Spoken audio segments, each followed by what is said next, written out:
Bonjour à tous. Est-ce que vous connaissez les troubles psychiques les plus courants en entreprise? Parce que savoir les identifier et les comprendre, c'est la clé pour pouvoir créer un environnement de travail qui soit sécurisant, qui soit sain et productif. Nous sommes tous concernés de près ou de loin par les problèmes de santé mentale, que ce soit dans sa vie privée ou dans sa vie pro, puisqu'il y a un quart de la population qui est atteint d'un trouble psychique. Dans cette vidéo, je vais vous présenter les troubles psychiques les plus courants, les signes repérables par les managers et les clés pour réagir efficacement. Petite parenthèse sur le stress chronique, puisque les troubles psychiques quand même les plus fréquents en entreprise et sont souvent liés à des facteurs de stress au travail. Je vais vous présenter le cas de Dominique, que j'ai eu l'occasion d'accompagner. Alors Dominique, non seulement elle avait des migraines de plus en plus fréquentes, et elle se montrait aussi de plus en plus irritable pendant les réunions. D'ailleurs, elle rentrait fréquemment en conflit avec ses collègues, et elle était devenue assez cassante et intransigeante. Et puis, elle avait de plus en plus de mal à respecter les délais, alors qu'elle faisait des journées de travail vraiment à rallonge. Chez elle, les signes clés, c'était cette fatigue constante, cette irritabilité, les troubles du sommeil, les maux de tête, la diminution de la productivité. On retrouve beaucoup d'anxiété aussi dans les entreprises. Et pour vous parler d'anxiété, je vais vous parler de Marie. Marie, c'est une personne que j'ai accompagnée, c'est sa DRH qui m'avait sollicité. Et sa DRH m'avait sollicité parce qu'elle avait remarqué justement que Marie commençait à éviter les réunions d'équipe, qu'elle était plus anxieuse, plus nerveuse. Elle avait vu aussi qu'elle se montrait réticente à prendre de nouvelles responsabilités, alors que jusque-là, elle était au contraire très en demande. Et puis sa DRH aussi avait observé que Marie demandait beaucoup de clarification sur des projets, alors que jusque-là, elle n'avait pas besoin d'autant de clarification. Dans les signes à repérer ici, qu'est-ce qu'on va retrouver? Problème de concentration, évitement des interactions sociales, inquiétude excessive, demande fréquente de réassurance. Autre trouble qu'on retrouve fréquemment malheureusement en entreprise, c'est la dépression. Et pour vous parler de la dépression, pour vous l'illustrer, je vais vous parler du cas de Sophie. Sophie, c'était une chef de projet IT et qui s'était petit à petit, peu à peu désengagée. En fait, ça s'observait déjà parce qu'elle interagissait plus avec ses collègues, notamment pendant les pauses déjeuner.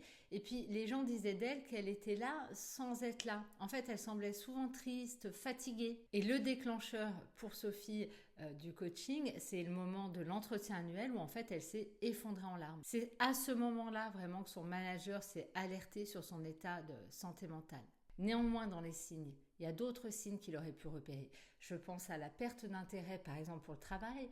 Je pense aussi à l'isolement social, à cette fatigue persistante, au changement qu'elle pouvait avoir, par exemple, dans ses habitudes d'appétit, de sommeil, que ses collègues auraient pu voir aussi au pause déjeuner. Et puis, souvent, ça associe aussi à un discours négatif. Autre trouble de la santé mentale, là aussi assez fréquent en entreprise, malheureusement, le burn-out. Pour vous illustrer le burn-out, je vais vous parler de Patrice. Patrice qui était un responsable de site industriel.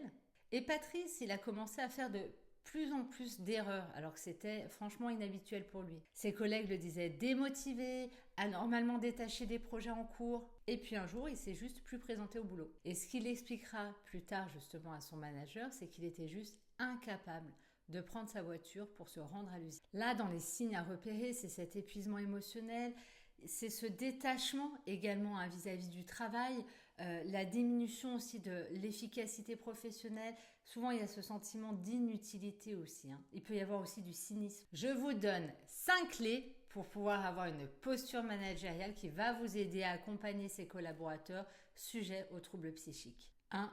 L'écoute active. Une écoute attentive va vous permettre de détecter les premiers signes de détresse. 2. La reconnaissance.